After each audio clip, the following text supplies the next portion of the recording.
Hi, how are you? I, I'm good. How are you? I just noticed your t-shirt. I should have put on my t-shirt too.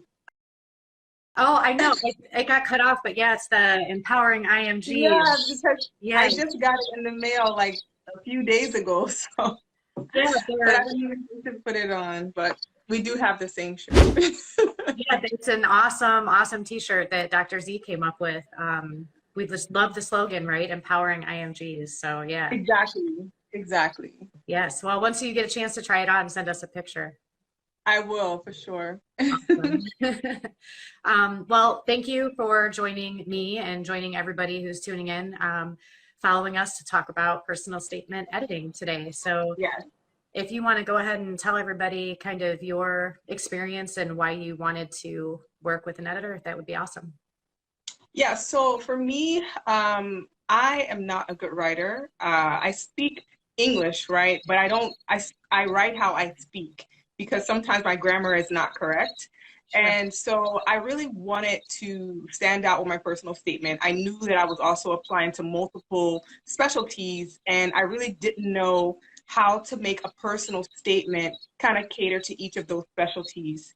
I went online to try to look at examples and all of that, and nothing really stood out. I found a lot of, I guess, examples where people actually had people write the statement for them, and they just didn't sound genuine, and that wasn't what I was looking for. And so I had talked to someone who said, hey, why don't you try to think about an editing service? But they didn't really have like one to recommend. So I ended up Googling editing service, and residency statement came up. It was like the first thing that popped up. Okay. And I went on there and basically I sent an email and asked about, getting my personal statement looked at and maybe even helped with writing and all of that. And that's when they said, well, let us pair you up with someone that can, has a lot of experience and that can help you. And that's when they pair me up with you. Yes. And and so I felt like I was all over the place when I first got on there because I was like, okay, I want this, this, and this. And you were just like, let me just read your personal statement. Let's see what we can do. Maybe we can tweak it.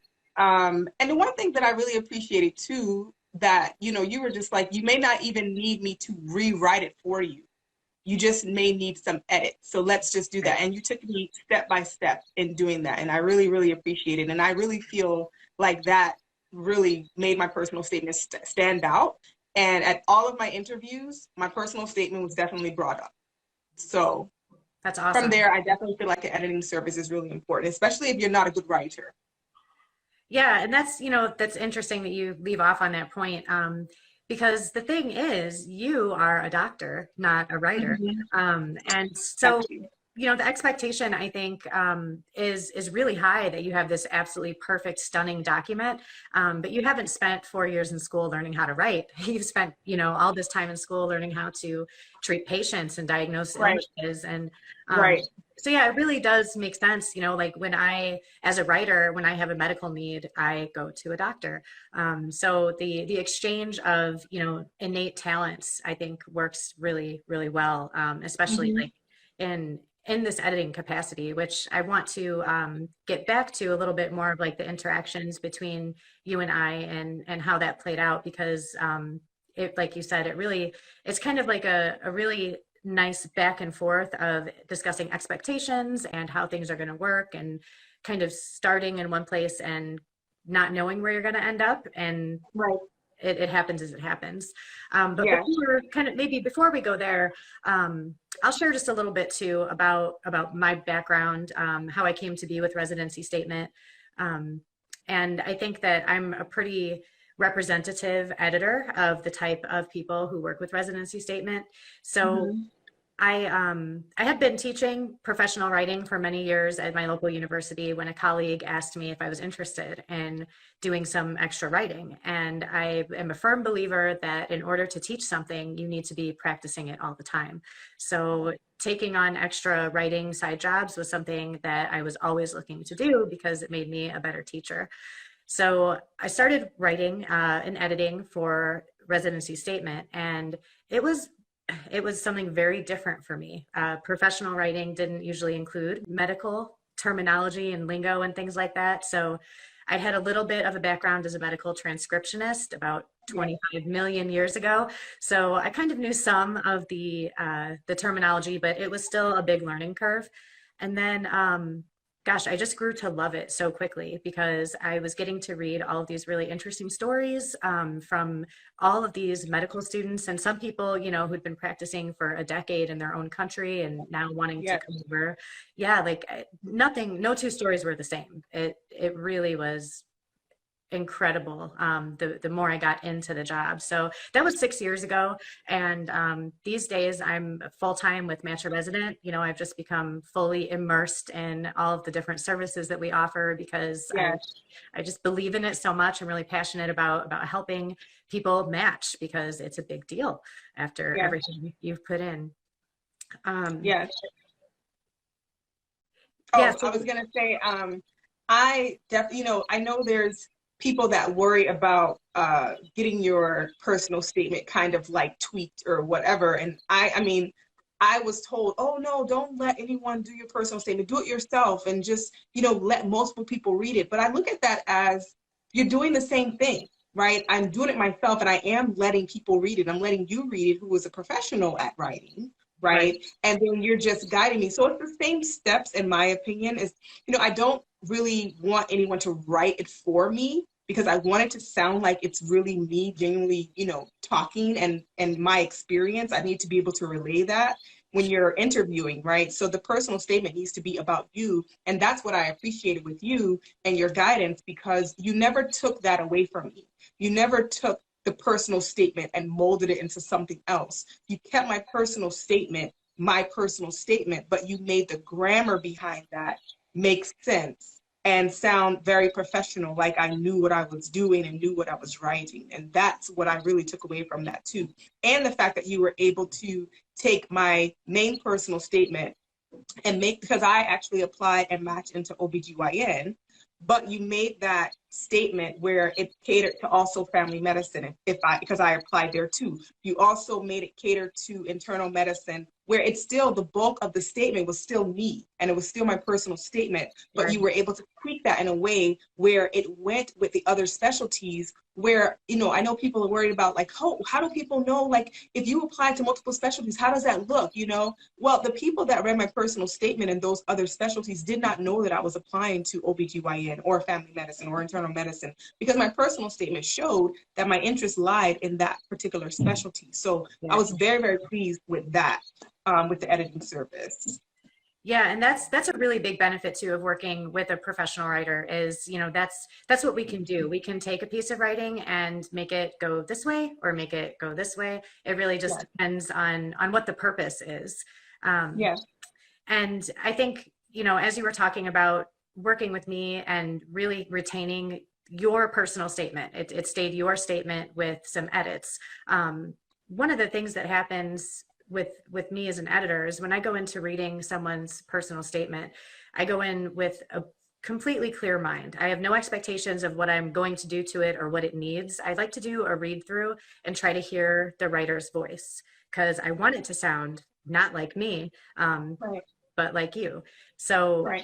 and with your personal statement, you know, you said a couple of times that like the grammar was tweaked and things like that.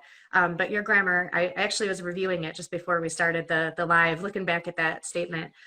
Your grammar was pretty on point. There wasn't any gaping horrible mistakes or anything. A lot of it is these finer, just the finer details, like transitioning from paragraph to paragraph, Mhm. making sure that each sentence is really, really focused and has each sentence is its own little story. Right, You know, and as a writer, we really we look at that piece by piece and section by section, and then that holistic view of the entire statement too. So, um, yeah, it's I feel that working with match applicants who want to tell their story and feel exactly like you do, that they want to retain their voice and they want to write it themselves. You want to tell your own story, and then you have to meet the expectations of the mhm, application committee. So you have an editor look at it. I, you know, and that's one of the gold standards of writing is that you have a peer review your paper, peer editing. right, And so exactly. it just makes sense. Yeah.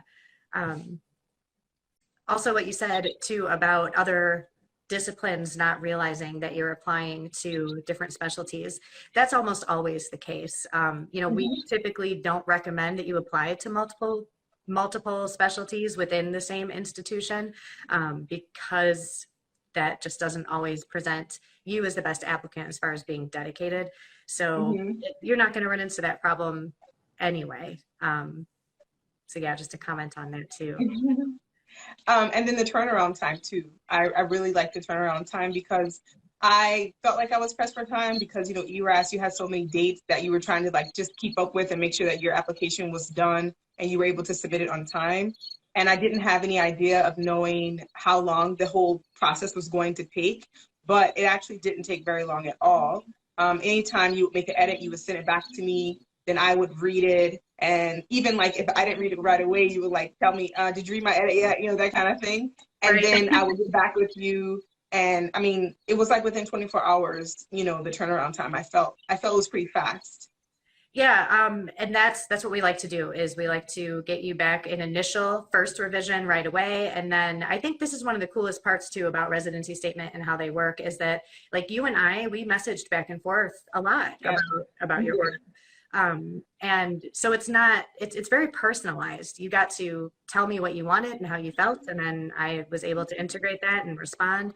Sometimes with clients, I'm very frank, and I will let them know, like in my professional opinion, this would be a mistake and you should not, make this edit, or you should not have me make this edit. And then leaving it always, up to you guys as the applicants to make the decision. But I think that one-on-one unlimited back and forth, as much as you want to communicate, really, really is what makes the service as awesome as it is, where you can have Yes. have the result that you got, a personal statement that's totally yours, but also perfect. Right. Exactly. Exactly. Yeah. I agree. Um, and that turnaround time is important too, especially now, like as we're getting closer and closer to September 29th. I know. I'm so excited for everyone that's applying. Yes, me too, and it's just around the corner. So I it's know, oh my gosh. I cannot believe it. I cannot believe it. Like, it's just everything went so fast. Like, I've been in residency for 1 month. I'm done with my first rotation, getting ready to go to my second rotation. And now it's like match season is starting all over again. I'm just like, oh my God, I was just going through this. do you are you having like kind of all the feels and the emotions of remembering the Yes. anticipation? Yeah. Yes, yes. And just, all the things that I was doing, like at this point, I was studying for step two, and just trying to like get everything together. I was trying to get my like personal statement together. And this is when I was scrambling, trying to figure out, how do I write this personal statement? But then it's very surreal to me because it's like I just kind of went through that and I still feel like I'm dreaming because I'm in like a residency now, that I didn't even ever imagine that I would be in, right? I really was afraid of not matching because of, my low step score and all of that stuff. But I ended up matching in like a top tier academic program, which I was just like, I'm still in shock. I'm very, very fortunate. Well, I mean, you worked very, very hard to get to where you're at. You have an incredible, journey. Your story is really, it's impressive and it's touching, I think. Thank you. Yeah, you're welcome. And you've shared a lot of your journey with us already. For Yeah. those watching, if you want to learn more about Dr. Nina, you can go to our YouTube channel and listen to her success story, which really is motivating because you had some obstacles to overcome. Um, Yeah. and that was part of the personal statement too, was writing about those red flags as we have to call them, and Mhm. um, presenting them in a way that your readers would accept and then also want to learn more about, actually. So Yes, exactly. Because that gives them the opportunity to know like any weaknesses that you had or red flags that you had, that gives them the opportunity to ask you, how did you make that into a strength? Especially if you didn't add that into your personal statement, being that we only have one page, right, to write. So I really like the fact that I was able to incorporate my obstacles and it really became the focus of the interview a lot of times. So that was really good. yeah, that's interesting. And that's good for listeners to, or viewers to know too, that when you had that interview, things from your personal statement, they came up and they got asked about and you had to elaborate. And you Yes. said especially red flags, right? Yes, yes. My low step score. They talked about that, and how am I going to overcome that? Well, the great thing is I had a decent step two, so I was able to talk about my step two in that preparation that I did. So that was definitely good. Even going to like an IMG, international school, being an IMG, like they were asking about, why didn't I choose to go to like, a US school? And I had to talk about that process as well. So, I mean, it's a process, but it gets them knowing who you are. And that's really what the thing is. They just want to know who you are, and they want to know the person, right, that's behind this personal statement, and to see if you would kind of like mesh with the group. And that's really what it's about, and having these personal connections with the program. Yeah, and I think actually the personal statement is probably the first place where they can get an idea before the interview, Yeah. like if you're going to mesh with the program. So Hmm. I mean, I think everybody probably agrees that the personal statement is important.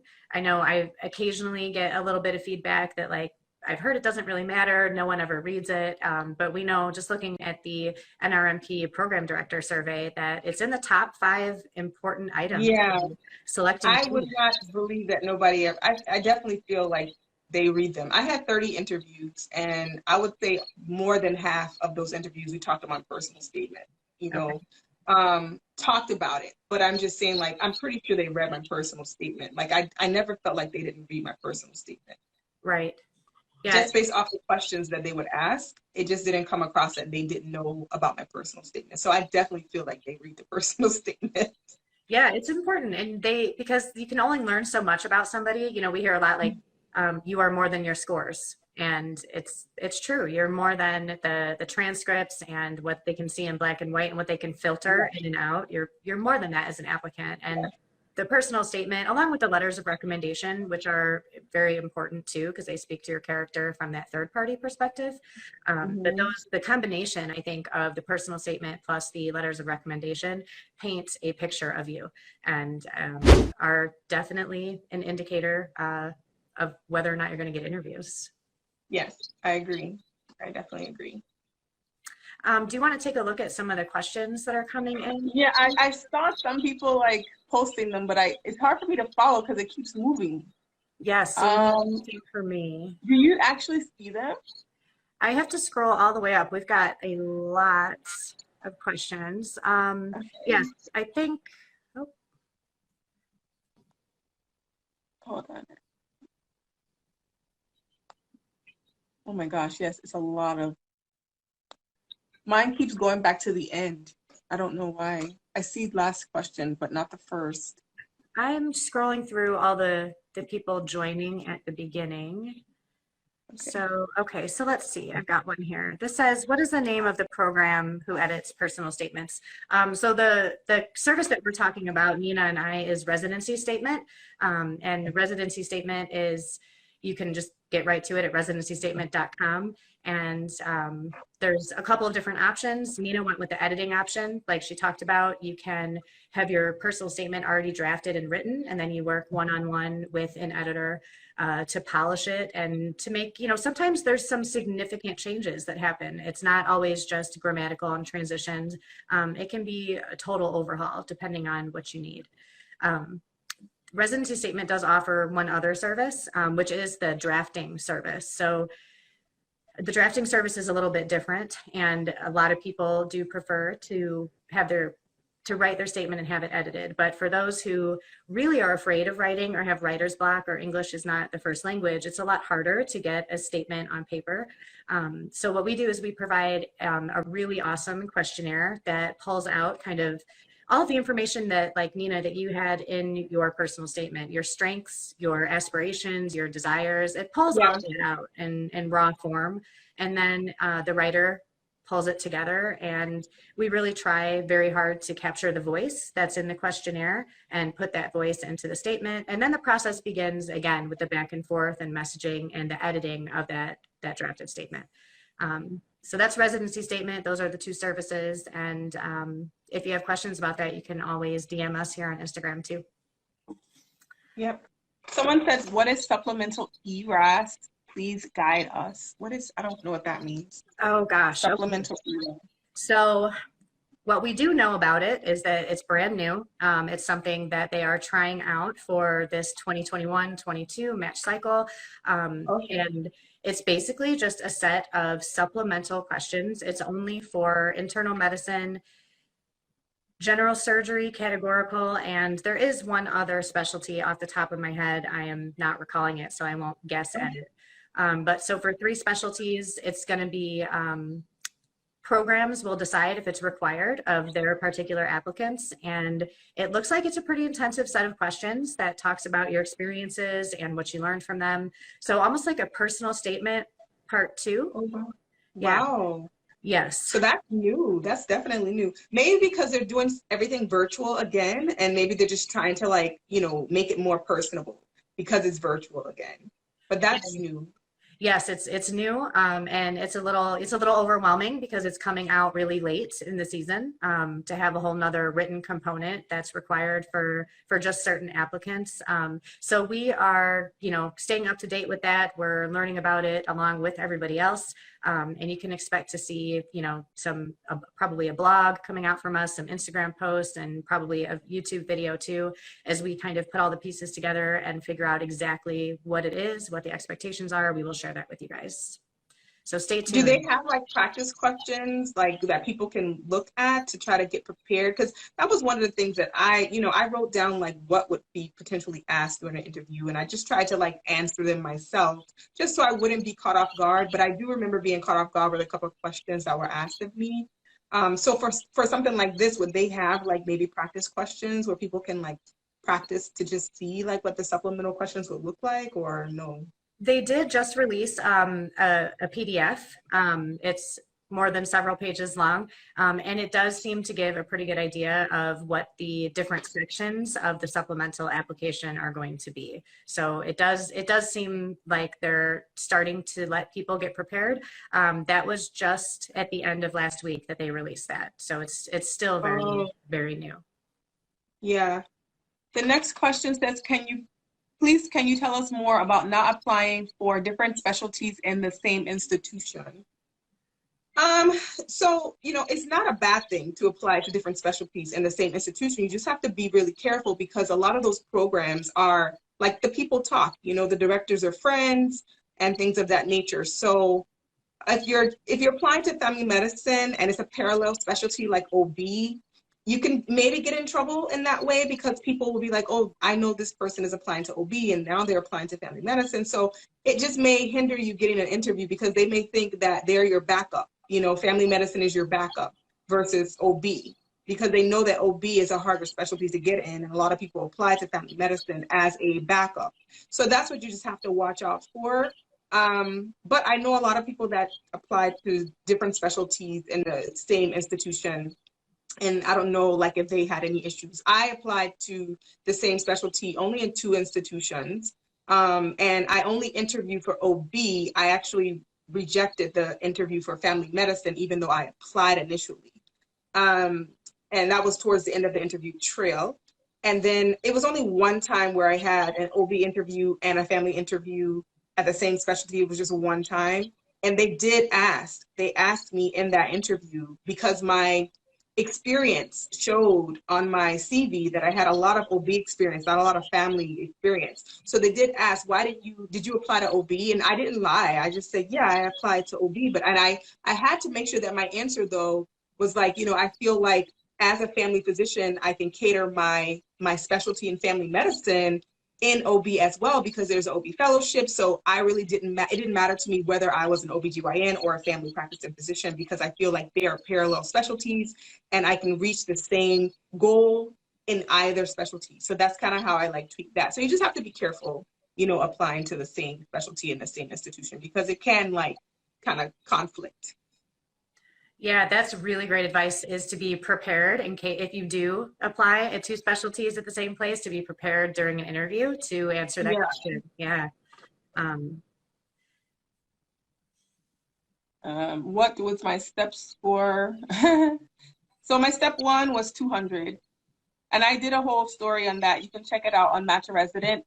We have like all of our success stories. They're there on Match a Resident's page under OBGYN. You can just go there and look at that. And this everything I've talked about there.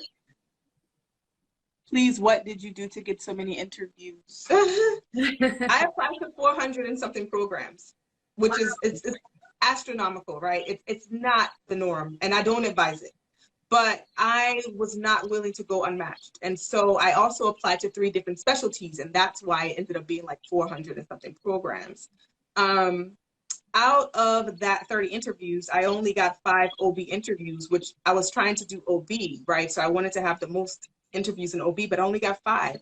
The rest were basically family medicine interviews, and I got 4 internal medicine interviews. So that's, you know, that's the story for that. But I did apply to a lot of programs, and it was very, very expensive.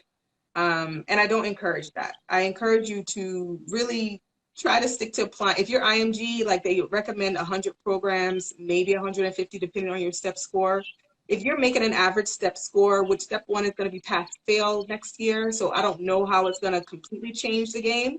But right now, if you have an average step score of like 220 or higher, you probably don't have to apply to more than 100 programs in that particular specialty.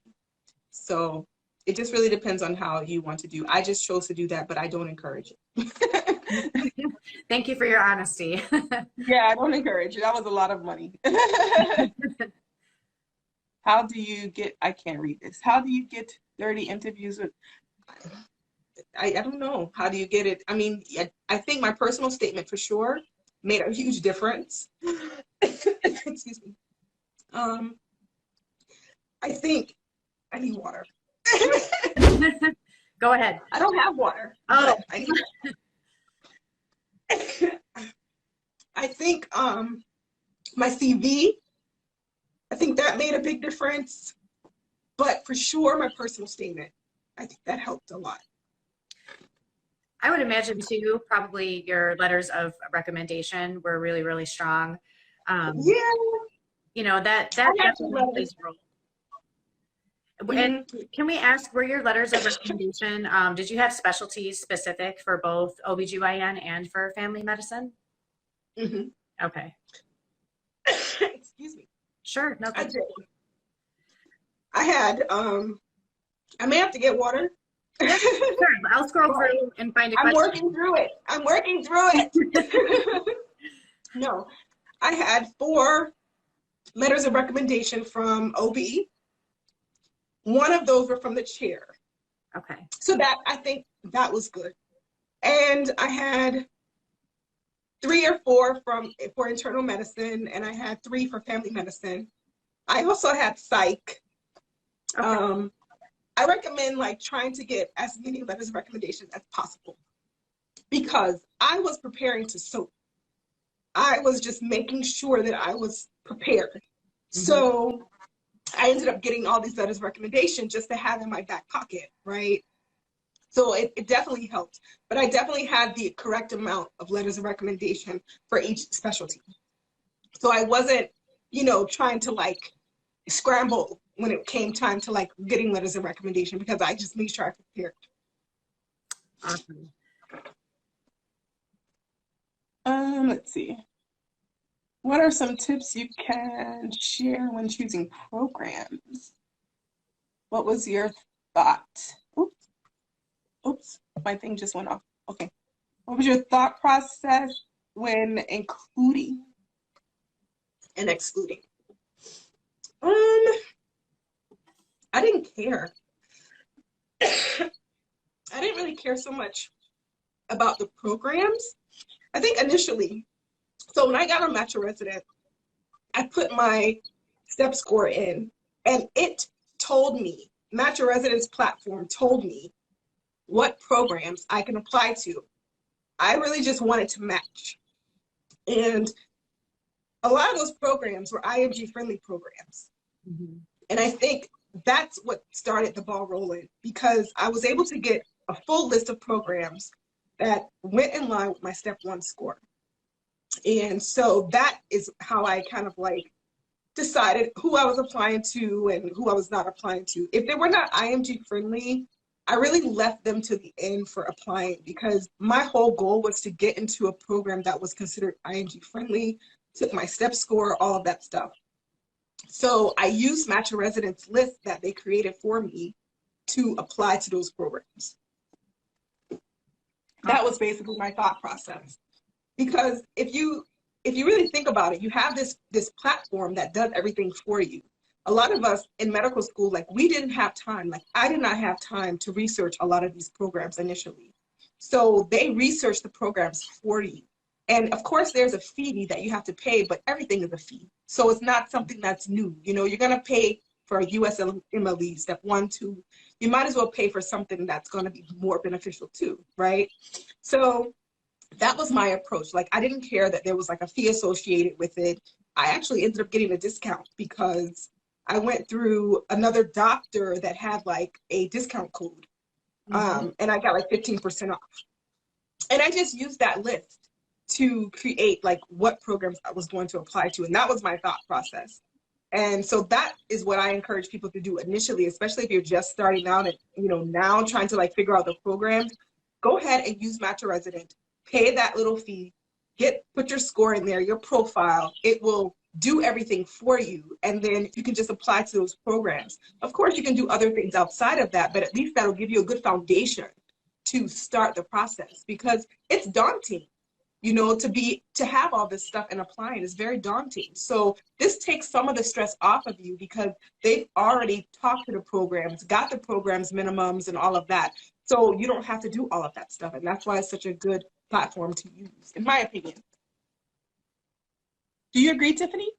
I would say I do. I think, you know, one of the testaments to Match a Resident is that we do our annual update every year, right, in July and August, because programs change their requirements from year to year. And it's usually about this time of year is when they are confirming their requirements for this match cycle. And we have an entire update team of dedicated people who are making those phone calls, talking to program coordinators for these thousands of programs. And when I think about now, you know, of course, every match applicant is not looking at, you know, all the specialties. They're usually just looking at 1, 2, or 3.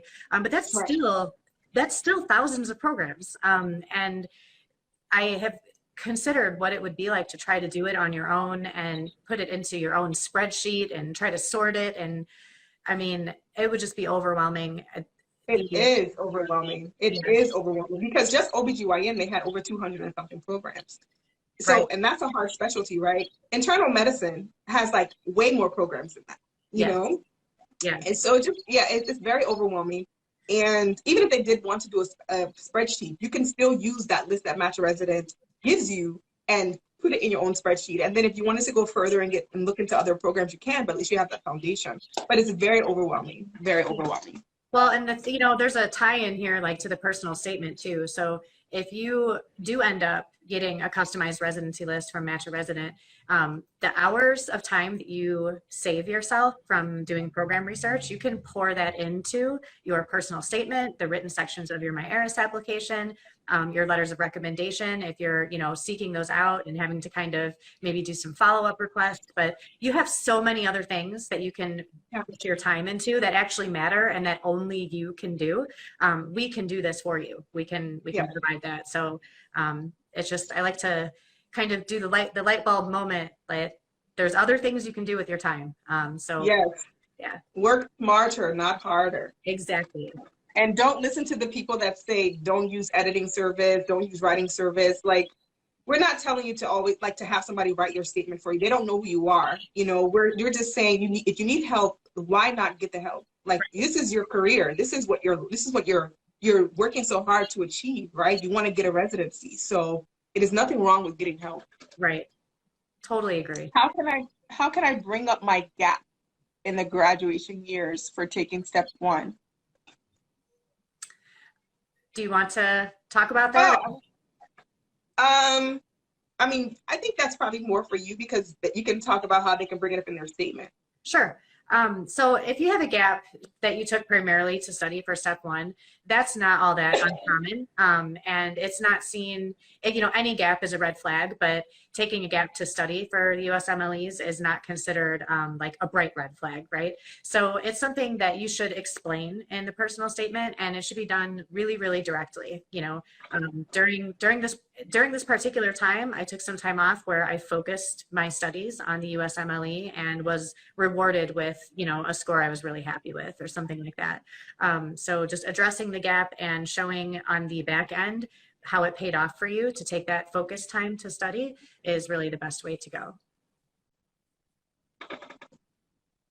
I uploaded my MSPE to my ERAS. Do I also need to have my medical school transcripts in order to submit my application? Yes. Yeah. Yep. Yeah, you have to have everything. You have to have everything for ERAS. I mean, so you don't ever want to submit an incomplete application, because when it's time for the programs to look at those applications, they all get the applications at one time. And if it is incomplete, they look over you. And it will be hard to get the programs to go back and look at your application when they have so many thousands of applications. And the number of applications has increased tremendously since everything is virtual. Right. So, I always suggest making sure that you have a complete application before you hit that submit button, because, you want your chances of it being reviewed really high. Yeah, and the MSPE and the medical school transcript and the USMLE transcript are three completely separate things. So you do have to have all three of those authorized and uploaded into your ARIS application. Yes. Is one LOR enough to apply to family medicine? So there aren't going to be programs that only want one LOR. They typically all want three. Some of them want an extra, so some of them want four. So if your question, though, is with the three letters that you use, is it okay if only one of them is geared toward family medicine? That's not ideal, to be honest. It's best if all of your letters, whether it's 3 or 4, are geared toward the specialty you're applying for. Now, sometimes it can be difficult because you probably may not have had 3 separate clinical experiences in family medicine to get 3 separate letters. But if you had an experience in, let's say, OBGYN or internal medicine or even anesthesia, when you ask that person to write your letter, you should let them know that you're applying for, let's say, family medicine, so that when they recommend you, they acknowledge that they're recommending you for family medicine.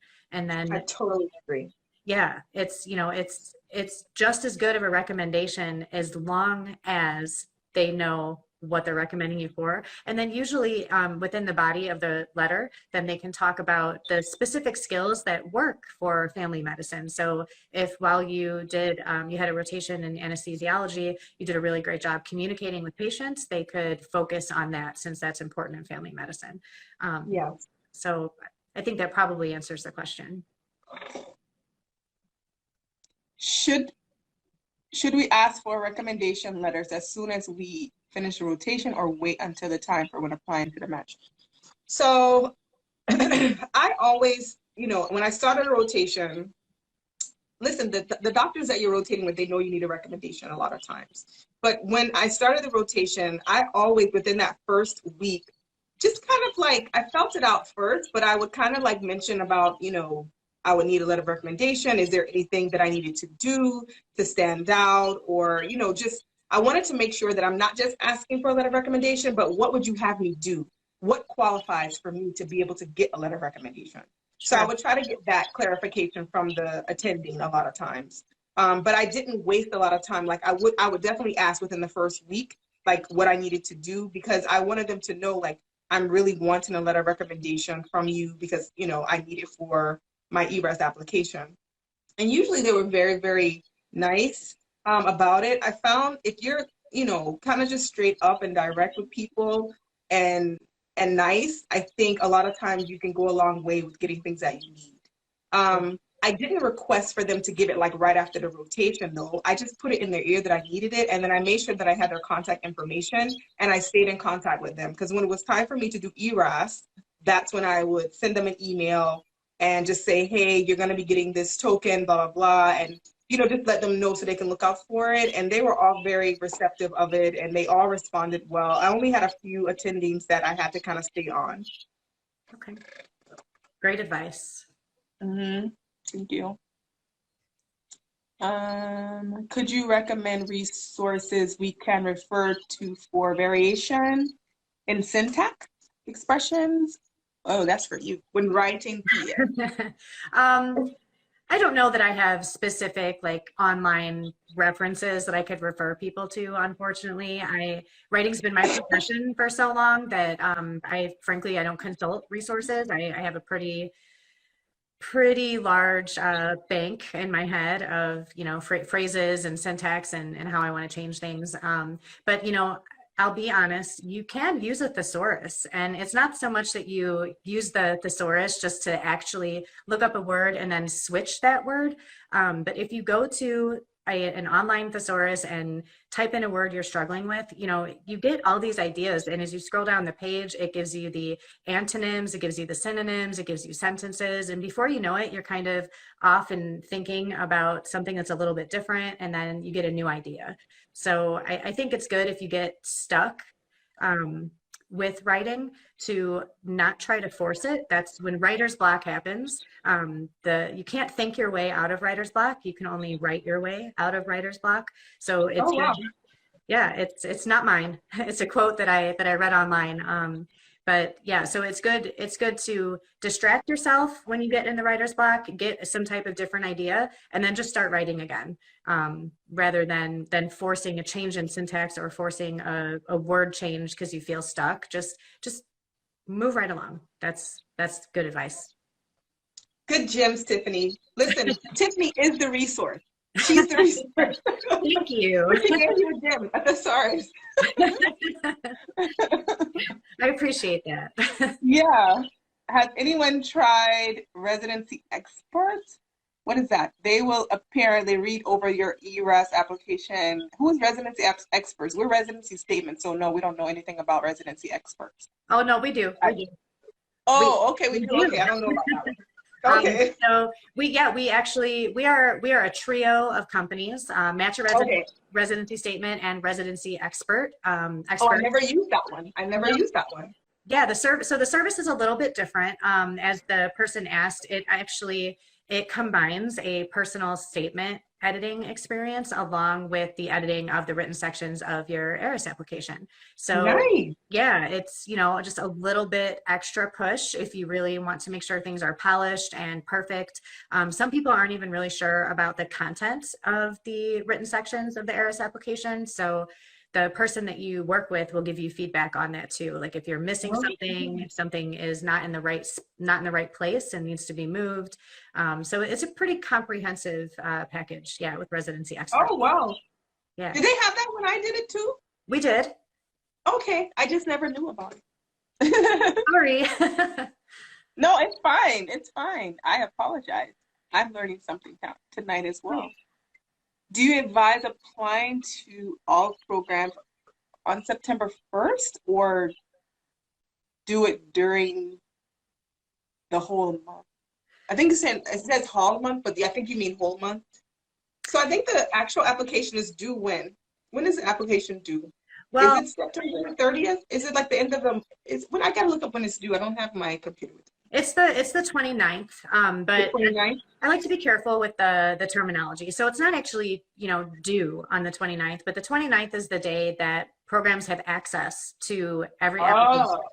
Okay. So you can think of it as a due date because it's a very important date. It's the date that you should aim to have your application certified by. Actually, I would say the day before, on the 28th, it would be ideal to certify your application. I think so. Earlier today on Instagram, Match a Resident posted a comment or a picture that was just letting everyone know that starting on September the 1st, you can certify your application. So right now, the ERAS application is open. You can be working on it. You can make changes, but you cannot certify it at this point. Starting on the 1st, you can certify it, lock it down. And for some people, that's a big relief. You know, they're ready to put it behind them and then just let the match happen. Other people are just now starting and they're going to be working on it all the way through the 28th. So we do We do recommend that you lock it in by the 28th, so it's ready to go on the 29th. But the first is just simply the first day that you can certify it. Oh, I see. Yeah, I definitely recommend that too, as far as like locking it in, like at least a couple of days before, because when we were applying, the actual the actual application system kind of like shut down, and it was just overwhelmed with so many people trying to like submit their application. And so we had to wait like a couple of additional hours before it like came back up again. It was weird, right? And I was scared because it was the night before. And Yeah. I was thinking, oh my gosh, I'm not going to be able to submit my application. It's going to have a late date. Because if you have a late date, all the applications that were submitted on time get viewed first. Yep. And yours is late stamp, it gets viewed next. And that also can hinder you of getting interviews. So definitely I would suggest making sure that your application is certified and ready to be submitted, I would say a couple of days before the 29th. So you're not stuck with potentially having like the system fail and then you are not able to submit your application on time.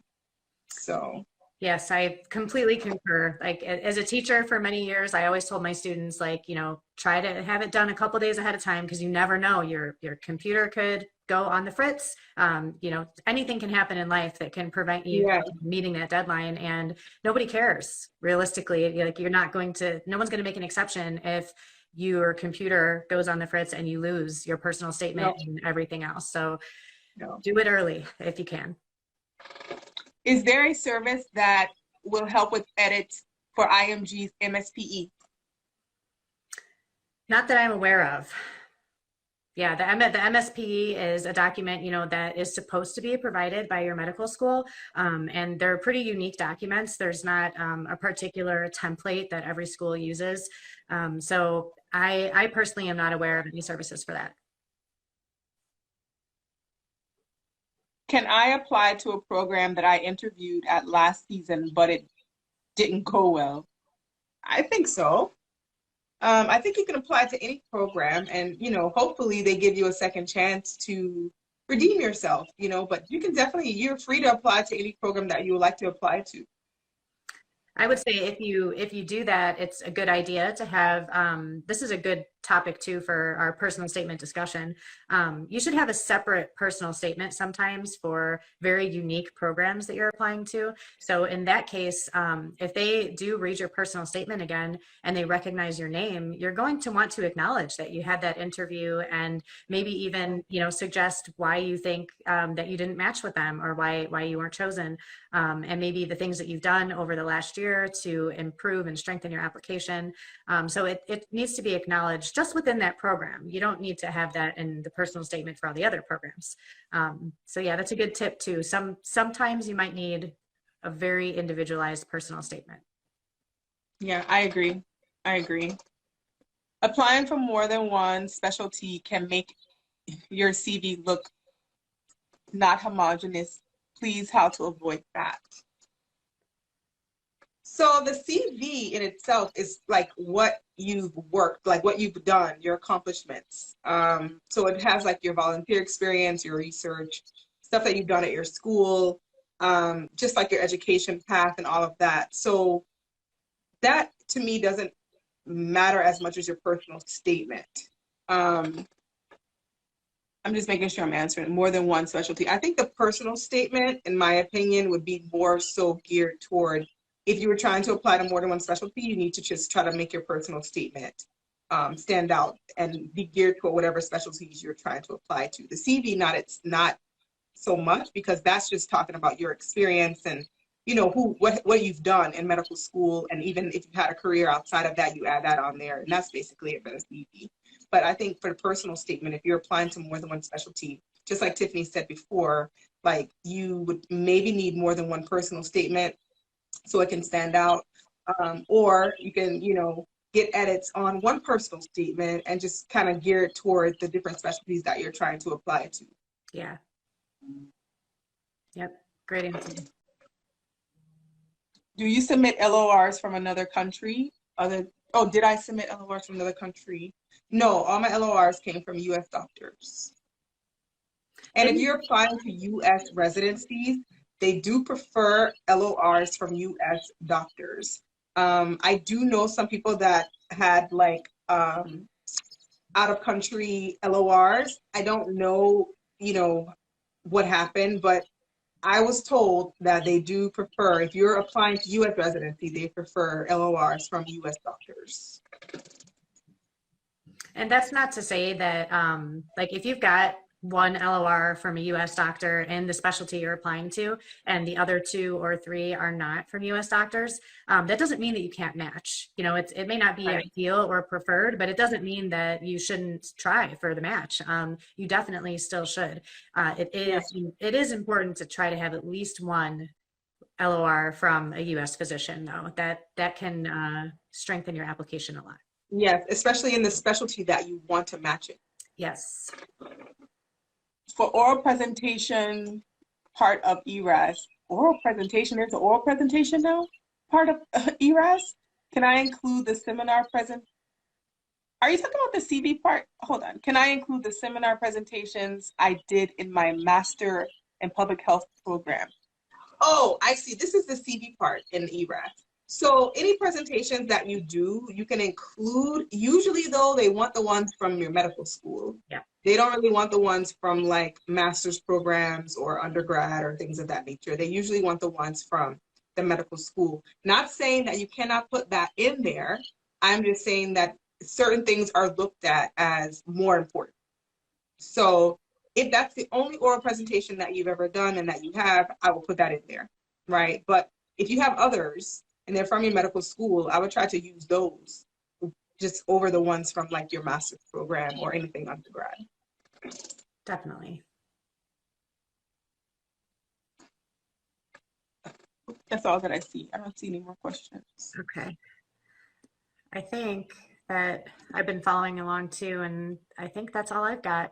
All right. Well, I mean, thank you did another one pop in? Yeah.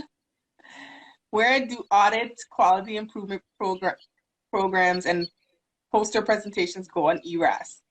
If I did an audit and presented it at a poster competition, can I put it in research experience and in publication? So posters, it depends. If it's research and it's a poster that you presented that was research, you can put that in. Publication is kind of different, right? So it will be more like a presentation that you did. If it was published, then you can put it under publication because you were able to prove that it was published. But if it wasn't published and it was just a presentation, then you would just put that under your presentation. You wouldn't put it under publish anything. Yep.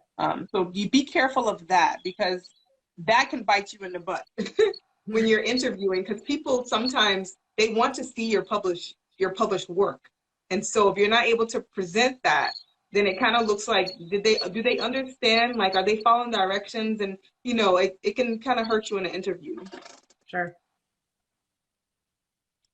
But if you have research, definitely add that on there. Even if you have research in undergrad that was published, you can actually put that on there. If you weren't able to get any research in your medical school, they do like accept research that was published like in your undergrad because it was published.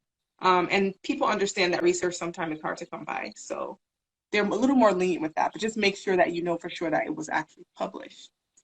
What are the other two companies associated with Match a Resident? So that is Residency Statement and Residency Experts. And you can find both of the websites just with the name, just throw .com at the end. So residencystatement.com and residencyexperts.com. Yep. And you can DM us here too, like I said, on Instagram for any of the 3 services if you have questions or need help. This was super helpful. Thank you so much. Oh, you guys are welcome. What postdoctoral fellowship? I don't understand. I don't understand that one. Me neither. Yeah. Maybe they'll clarify. Is that the last one though? Thank you so much. Is it under degree or training? Is what under degree or training? I don't understand. Oh, is that from the same person with the fellowship question? Oh, wait. Yes. So is fellowship, where did it go? Is postdoctoral fellowship, does it go under degree or training? I would think that it's postdoctoral. So are you a doctor already and you're practicing? If you're a doctor already and you're practicing and you're in another country, you can put your practicing, like you can put that under training because you're a practice already. But you don't have a DEA number or anything like that. So, you know, you won't be able to add that, but you can put that under, oh, you're not a, okay, you're not a doctor. Okay. So it wouldn't be under training then. It would probably go under just like your degree, like you have a postdoctoral degree. Yep. And if you had like the actual postdoctoral fellowship experience, that goes under work experience. The Right. previous training is only if it was completed in the US. Anything completed outside of the US is considered work experience. Oh, is it? Okay. Okay. Yeah. I can't read it. What's going on? I am postdoc fellow in OBGYN in Virginia. She's a postdoc fellow in OBGYN in Virginia. So she's in the US. But So not, that will be training. yeah, then that would be, so have you completed residency at all? You went straight from, I haven't done any, oh, different question.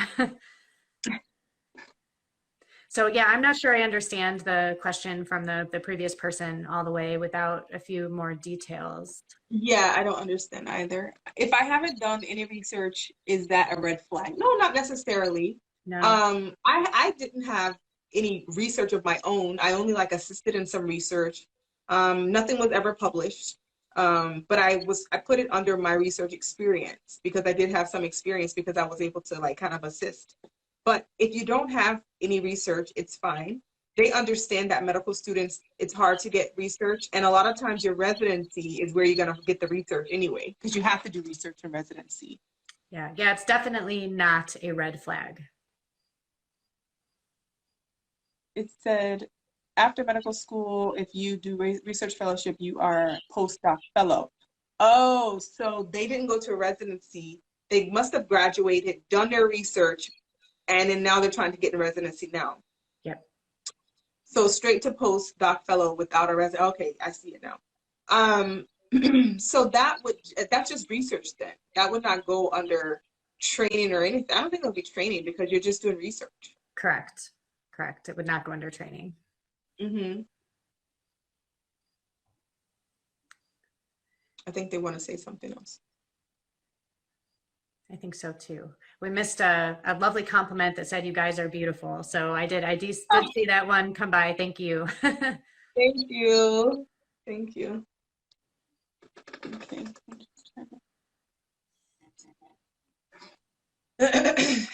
I guess that's it for the question. I think so. Well, thank you so much for taking the time to talk with me. I think one thing I forgot to say in the very beginning was how cool it was for me when I joined Match a Resident and I started working, with our ambassadors, and I saw your name, and Yeah. I recognize you have kind of a memorable name, Nina Snowden. It stood out to me. And I said, I know that I worked with her before. So I went and I pulled up, the literally hundreds of personal statements. And I did a quick search for your name, and sure enough, there it was. And it was, for me, the very first time that I knew with certainty that someone that I had worked with actually matched into the specialty. So yeah, it was so cool. And now getting to talk with you and work with you on projects like this, it's really awesome. So yes, same. Thank you. I'm glad to have worked with you too. I'm glad to now be an ambassador with Match a Resident. I didn't even, I wasn't even thinking I would ever be an ambassador or anything. They just asked me, would I, do a success story? And I was like, sure. And then after that, they were like, do you want to be an ambassador? I'm like, sure. right. Yeah. And it's something that I believe in, and I went through it and I used it. You know what I mean? I'm not just some random person that just came on board. Like, I went through the process. I use Match a Residence. I stand by Match a Residence. So, I'm happy to be able to now work with Match a Resident as well. And I do have discount code too. Like if you guys are wanting to start that process with Match Your Resident, you can use Dr. Nina 15, get 15% off on that Match Your Resident website where you're getting the programs to get that foundation that you need to be able to apply to the programs that you need to apply to. Definitely. Or even want to apply to. What is this? You think waived versus unwaived? What is that? Oh, waived versus unwaived LORs make a difference. My mentor from home country wanted me to upload the LOR. Oh, so it does make a difference, I think, because when you are waiving the rights to look at that, it's saying like you trust this person, that you know this person is gonna write something, like you don't even care what they're gonna write. You know it's gonna be okay because they're writing a letter of recommendation. If it's unwaived, a lot of times people can look at that as like, you know, did they write the statement for themselves, or, you know, it's just questions behind that unwaived one. Like they know you've seen it, you know, they don't know if you had some influence on it. So our chair document was unwaived, which, you know, was a generic chair. They kind of know that it's going to be generic, so it wasn't a big deal. But the rest of my LORs were all waived. So I don't know. What do you think, Tiffany? I agree that it's better to waive the LOR if you can. That's ideal. It's not having unwaived LORs doesn't make them by any means useless, but it is better to waive them if you can. What is the typical length of personal statement? 1 page or 2? You know, there's a lot of discussion about this and a lot of different opinions. The ERIS system, like, it's insane. They actually allow like pages of a personal statement, which you should never do. You should never fill multiple pages. So, you know, uh, the opinions seem to vary between about 650 words to about 950 words, which is anywhere from right at a page to about a page and a paragraph. So a page and a paragraph is the longest that it should be, and it's good to keep it right at a page. But that's something, you know, that we would love to hear from program directors about, their actual opinion, because there's just a lot of hearsay online, and you know, it's hard to pinpoint it. Yeah. I mean, mine was a page, and I had to, it was initially more than a page, and I had to tweak it, which is what you helped me do, to get it less than that, you know, 2-page that I had. I had like a page and a half or something like that, a little over a page and a half. And so I had to get it tweaked to come down, you know, to that page, because definitely they were telling us people don't want to read more than a page a lot of times. So you need to be able to get your point across in, you know, 2 to maybe 4 paragraphs. Yeah. I don't know about 2, but definitely 4 paragraphs. Yeah. But you need to be able to get your point across like in a short amount of writing, right? So that's why it's important to have someone help you with that. Especially like for me, I babble. So I'll have like, you know, stuff in my personal statement that really you don't need to have it in there, right? Just get to the point. Well, and you know, that's a really good point, because everybody knows that sometimes you sit down to read something and it's hard to read and it takes you forever and you can't stay focused. Other times Right. you sit down to read something and it's a fast and easy read. You like it's a quick pace, you understand it. If your personal statement is well written and it's a fast and easy read, they are going to read the whole thing, even if you leak onto that second page and have an extra paragraph. If it's easy and pleasant to read, you have to worry less about length. If it's tough to read, if you've got lots of really long, laborious sentences, like way too many adjectives and descriptive words and really flowery, dramatic stories, which is not what they're looking for, then they may not finish the first page, even if it is only 1 page. So I would say, you know, length is important, but conciseness and being direct and making it easy to read and telling them what they want to know is more important even than the length. Yes, I did all that for sure. I think that's it. I think that's it too. Okay, so we'll actually go ahead and wrap up this time. Every time we've tried to wrap up, we get more questions. I know. And that's fine. It is. It's awesome. Will I be able to save this on my actual page too, or no? I am not sure about that. I know that we're going to put it on our IGTV channel, and I will look and see if there's a way that I can forward it or send it to you as well. Could EPIC training be helpful, and to what degree? I mean, I think EPIC training is like helpful when you get a residency. A lot of residency programs use EPIC as their EMR. But first, we got to get residency. So I don't think, having EPIC training on your CV or personal statement, I don't think that's going to really matter so much. It's not really too relevant until you actually get into the residency, and then they know you have some EPIC training. All right, well, let's go ahead and wrap things up. For the third time, thank you so much for taking the time to be here and talk about all of this stuff. And I'm sure that everybody is tuning in. We'll see more of Dr. Nina and more of myself in future lives and takeovers. So make sure that you're following Match a Resident on Instagram and that you're following Dr. Nina on Instagram, because we're both always sharing helpful tips and advice and encouragement for you guys who are applying this cycle. And hit us up with your questions anytime. That's what we're here for. So yes, exactly. Okay. Thank you, Tiffany, for having me. This is so fun. Anytime you want to do this again, I'm definitely open. Awesome. All right, you're welcome, and have a great night. Bye. Bye.